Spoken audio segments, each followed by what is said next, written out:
Ladies and gentlemen, every single country in this world has done everything in its power to reinforce its court justice system so as to creating order and preventing any actions or crimes that may jeopardize that order. But that effort is not always successful. We've seen reoccurrence of crimes and gentlemen.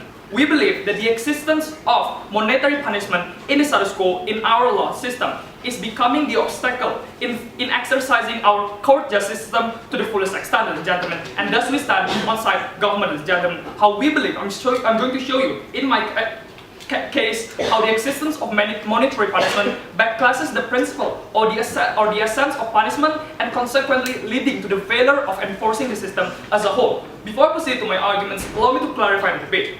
What we mean by monetary punishment is a punishment that involves money as the consequences for actions, e.g. fines and financial settlement. We're not okay with that on side propositions. What we want is a full rehabilitation punishment, e.g. jail and imprisonment, gentlemen. Sir. No, thank you. We are also okay with community service to retribute the mistakes or the damages that is already happening in that case. For example, in case of environmental damages, we are okay with things like reforestation and cleaning down, ladies and gentlemen. We say that and moreover, ladies and gentlemen, individual punishment that needs compensations will be repaid or will be compensated by the state. We said the state is able to do this given the fact that the state has already allocated some money to court justice system. What the state can simply do is simply adding more money to that. Lastly, ladies and gentlemen, we think we are going to replace any law that says monetary punishment will be replaced with community services, ladies and gentlemen. Having said that, allow me to proceed to my arguments. Oh, thank you. How monetary punishment backclasses the essence of punishment in itself. 3 layers. Firstly, on the point of rehabilitations. One of the main purpose of law is to rehab someone, to make them a better person after being punished. This is the reason why we have things like imprisonment, to isolate a criminal, to let them contemplate their mistakes and finally becoming a better person after they get out of that system. The existence of monetary punishment undermines that effort. We think with the existence of monetary punishment, you are allowed to exempt yourself from the obligation to undergo that process of rehabilitation in prison in exchange for payment of fines, ladies and gentlemen.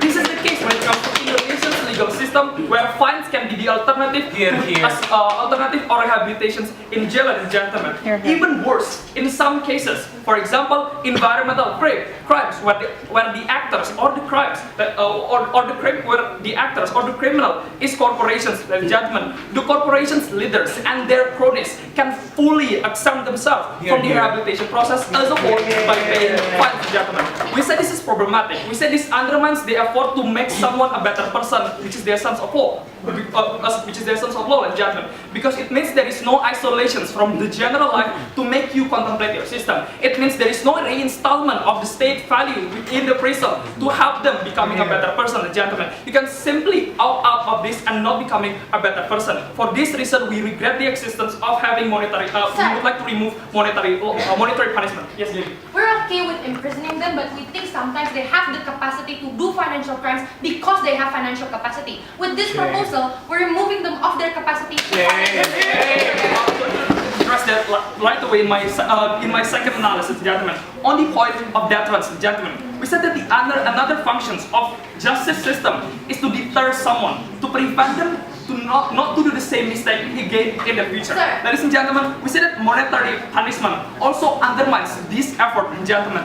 This is mainly because the payment of money does not necessarily translate into remorse or pain for the criminal not to do the same crime again in the future, ladies and gentlemen. This is because there is a difference on the way you perceive the value of money, ladies and gentlemen. How for some people it is easy for them to give away their money just like that, ladies and gentlemen. We say it means that there is no deterrence because it's easy, it's so easy for them to give up money and not, and keep doing the same punishment, keep doing the same crimes over and over again, ladies and gentlemen. On side proposition, we want a standard where everyone is assured of a sense of deterrence. We said that standard of deterrence is only there when you are having imprisonment or jail system, ladies and gentlemen. Because we say that things like deprivations of freedom, deprivations of time are all equally important to everyone, ladies and gentlemen. This is when everyone can feel the pain and the remorse, and finally not to do the same actions again, ladies and gentlemen. Because of this equal importance of the way you pursue and the way you perceive time and freedom, ladies and gentlemen, instead of money, where some people, for example, in case of corporations can simply opt out of this simply because it's so easy for them to give out money, ladies and gentlemen. We don't like this, and we would like to remove monetary punishment, ladies and gentlemen. Now, thank you, Gaby. Last analysis, ladies and gentlemen, on the point of fairness of the society, on the point of fairness, there are two actors that I'm going to analyze in this debate: the fairness of society and the fairness of the victims in itself, judgment. Let's take a look at the fairness of society. What you have to firstly understand that we say that criminal justice system or the punishment itself is not always victim-centric. It also needs to retribute to society, because when crimes happen, it also hurts the society. When crimes happen, there is a sense of insecurity and a sense of disgust among society. When society knows that a case of rape is happening, when the society knows that the case of killing happens in judgment, a sense of disgust and a sense of insecurity happens among society. We think this should also be retributed, should also be fixed. But this is not the case when it comes to monetary punishment, because monetary punishment only retributes to the individual and judgment. We only retribute to individual. What we want is a system where the punishment also needs to retribute to the sense of disgust, to the sense of insecurity among society.